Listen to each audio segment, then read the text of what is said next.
Et quand la tristesse arrive, je sais tu es là, toujours près de moi. Bon mercredi, bienvenue à votre émission La Victoire de l'amour. J'espère que vous allez bien aujourd'hui, qu'on se prépare à vivre une magnifique journée. Et comme on le fait tous les mercredis, on rejoint le bon docteur Gaétan Brouillard.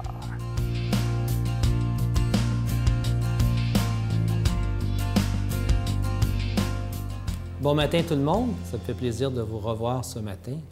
Et j'aimerais répondre à une question d'un de nos auditeurs qui nous demande justement, à mon avis, une question qui est vraiment intéressante.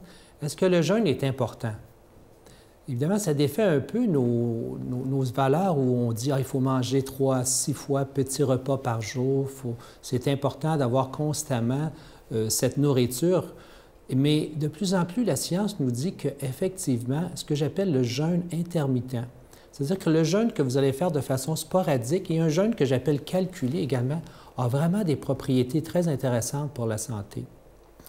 C'est de plus en plus prouvé qu'on augmente notre qualité de vie et notre espérance de vie avec le jeûne. Et à bien y penser, si on regarde dans la nature, c'est vraiment ce qui arrive aussi. Est-ce que nos amis, les animaux, mangent régulièrement, par exemple, de façon à suivre l'horloge 3 fois ou 6 fois par jour? Évidemment que non. De temps en temps, l'animal va se priver de nourriture, tout simplement parce qu'il n'y aura pas eu de nourriture à sa disposition. On a réalisé qu'à ce moment-là, l'organisme, dans sa sagesse, faisait des provisions et augmentait certains facteurs, certaines hormones comme facteur de croissance, par exemple. Un hormone de croissance est augmenté lorsqu'on fait un jeûne, dans le but justement d'une préparation à ce que le corps puisse accepter éventuellement, puis continuer à fonctionner d'un bon état alors qu'il y a un jeûne. Parce que je dirais, oui, le jeûne est intéressant, mais il y a ce que j'appelle le jeûne intermittent. Et ce que j'entends par jeûne intermittent, bien, par exemple, c'est une fois par semaine, simplement ne pas déjeuner, boire beaucoup d'eau et prendre simplement le repas autour de midi ou 2 heures. Et pendant l'avant-midi, donc, consacrer son temps à s'hydrater beaucoup avec un citron, par exemple, donc un bon jus de citron. Et tout ça va amener justement l'organisme à avoir une meilleure qualité. Vous allez vous sentir également plus dynamique, plus énergique avec le jeûne. Et d'autant plus, si on regarde le foie qui travaille incessamment, on dit que le foie fait environ 100 000 réactions chimiques à la seconde, eh bien, vous allez lui donner aussi un petit repos. Et peut-être même un peu de dégraissage du foie, ça ne sera pas mauvais. On dit que beaucoup de gens souffrent actuellement, comme on avait vu précédemment, de stéatose hépatique. La stéatose hépatique, c'est justement cette fonction où le foie accumule trop de gras finalement qui ne sont pas utilisés et va également empêcher éventuellement ces fonctions hépatiques d'être bien remplies. Donc, un jeûne de façon intermittente, 1 fois par semaine, serait sûrement l'équivalent d'aller chercher plus d'énergie pour vous pendant la journée. Et ne pas oublier qu'on souffre beaucoup trop d'abondance que de carence actuellement. Donc, je pense qu'un peu d'abstinence ferait un grand bien. Et d'ailleurs, si on regarde un peu à l'arrière, l'Église même nous disait qu'une fois par semaine, nous devions couper la viande. Donc, il y avait une certaine sagesse dans tout ça. Il y avait le temps du carême également. Donc, je vous souhaite une belle journée et n'oubliez pas de sauter de temps en temps un déjeuner tout en étant tout à fait satisfait et comblé de votre journée. Notre Père qui es aux cieux, que ton nom soit sanctifié, que ton règne vienne, que ta volonté soit faite sur la terre comme au ciel. Donne-nous aujourd'hui notre pain de ce jour. Pardonne-nous nos offenses comme nous pardonnons à ceux qui nous ont offensés. Ne nous laisse pas entrer en tentation, mais délivre-nous du mal, car c'est à toi qu'appartient le règne, la puissance et la gloire pour les siècles des siècles. Amen. Donne-moi rendez-vous dans l'éternité, qu'il faut croire toujours en toi. Mais mon Dieu, j'ai besoin de toi, comme lui savoir dresser la table, chanter l'amour, gens de toute la terre. cœur. Je l'ai gardé pour toi, mon Dieu. La victoire de l'amour, c'est la force de la foi. On a tous un rendez-vous dans les bras de Jésus. Je suis tellement heureux de vous parler de ce nouveau cadeau du mois pour le mois de juin. C'est vraiment une belle exclusivité de la Victoire de l'amour. Il s'agit d'un médaillon de la Vierge Marie. Il est fabriqué en zinc antique. Et d'un côté, vous avez le magnifique visage de la Vierge Marie. Et de l'autre côté du médaillon, c'est inscrit ceci: « Je te protège, mon enfant, et je t'aime ». Je vous rappelle que ce médaillon, il est déjà béni. C'est fabriqué au Québec. Pour ceux qui ont reçu l'année dernière le médaillon avec le visage de Jésus, c'est la même grandeur, donc un petit peu plus grand qu'un 2 $. Et ça se donne tellement bien en cadeau, autant aux jeunes que juste l'avoir dans leur poche, dire « Je sais que ça me rappelle que je suis pas seul dans la vie ». Et aussi, peut-être à des gens âgés dans des hôpitaux. Moi, je l'ai toujours dans mes poches. Il est ici.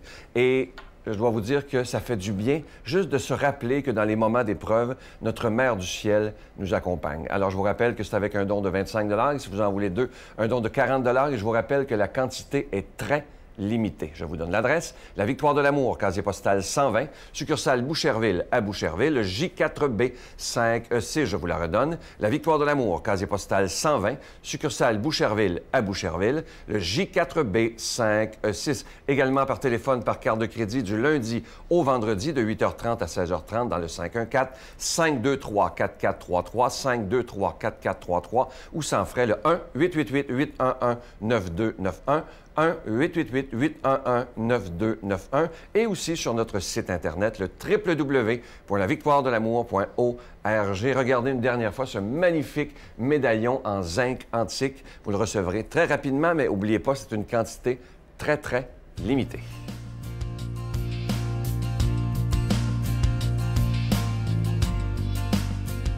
Mon Dieu, donnez-moi la sérénité d'accepter les choses que je ne peux changer, le courage de changer les choses que je peux et la sagesse d'en connaître la différence. Amen. Aujourd'hui, la proclamation de la parole de Dieu par notre ami Hugues Pelletier.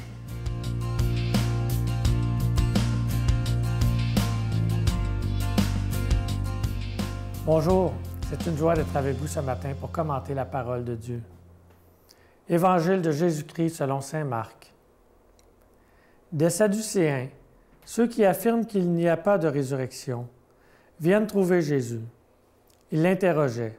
« Maître, Moïse nous a prescrit, si un homme a un frère qui meurt en laissant une femme, mais aucun enfant, il doit épouser la veuve pour susciter une descendance à son frère. Il y avait 7 frères. Le premier se maria et mourut sans laisser de descendance. Le deuxième épousa la veuve et mourut sans laisser de descendance. Le troisième pareillement, et aucun des 7 ne laissa de descendance. Et en dernier, après eux tous, la femme mourut aussi. À la résurrection, quand ils ressusciteront, duquel d'entre eux sera-t-elle l'épouse, puisque les 7 l'ont eue pour épouse? Jésus leur dit, « N'êtes-vous pas en train de vous égarer en méconnaissant les Écritures et la puissance de Dieu? Lorsqu'on ressuscite d'entre les morts, on ne prend ni femme ni mari, mais on est comme les anges dans les cieux.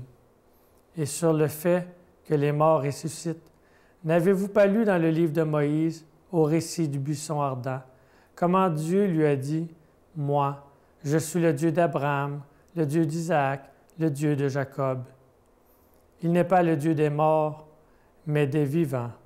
Vous vous égarez complètement. Acclamons la parole de Dieu. Avez-vous le goût du ciel? Y croyez-vous? C'est pourtant toute notre raison d'être.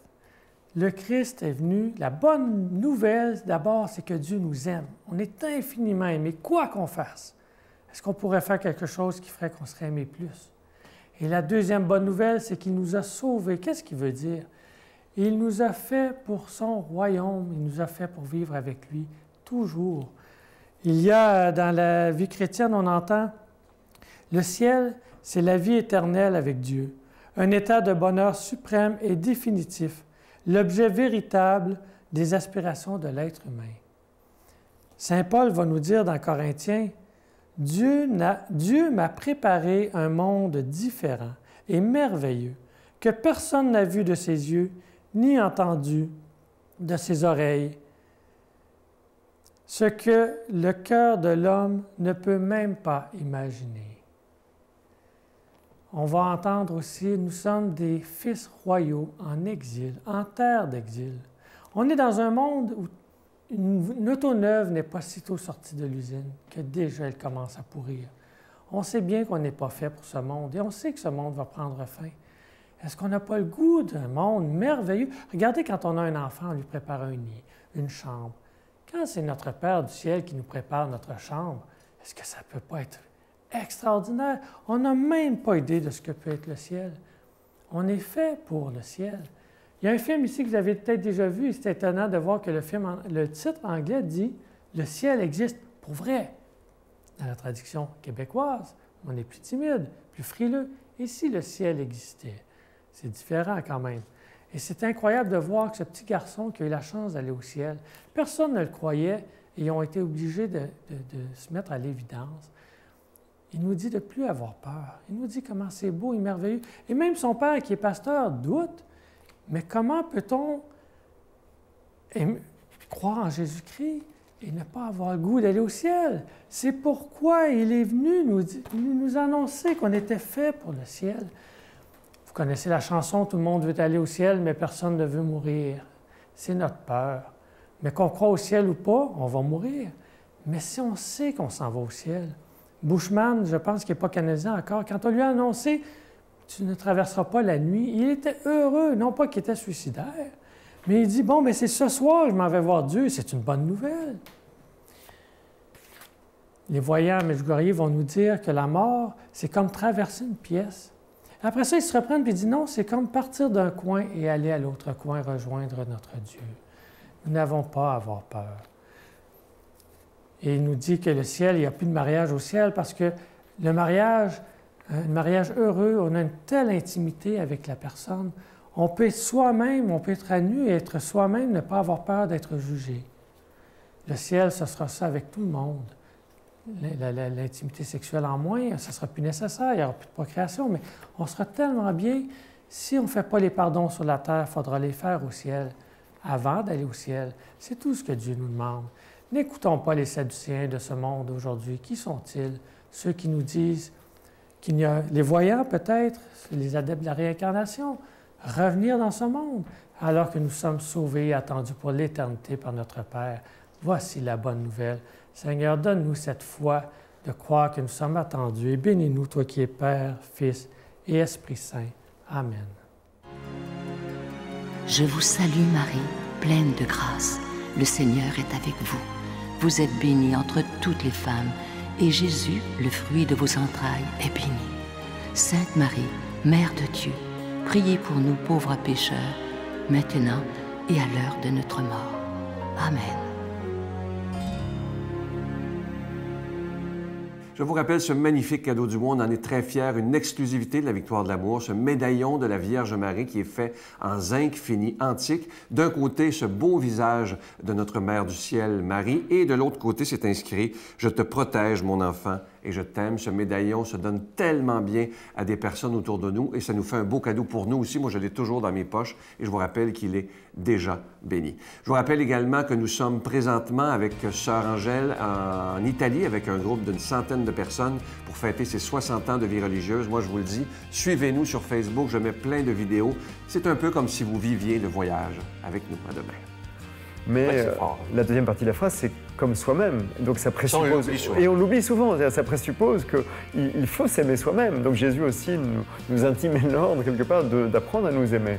Et ça aussi, ça a été souvent oublié. Oui, tout à fait. Et c'est très important. Et je dirais même que c'est important parce que c'est peut-être difficile finalement d'aimer véritablement l'autre si on ne s'aime pas soi-même.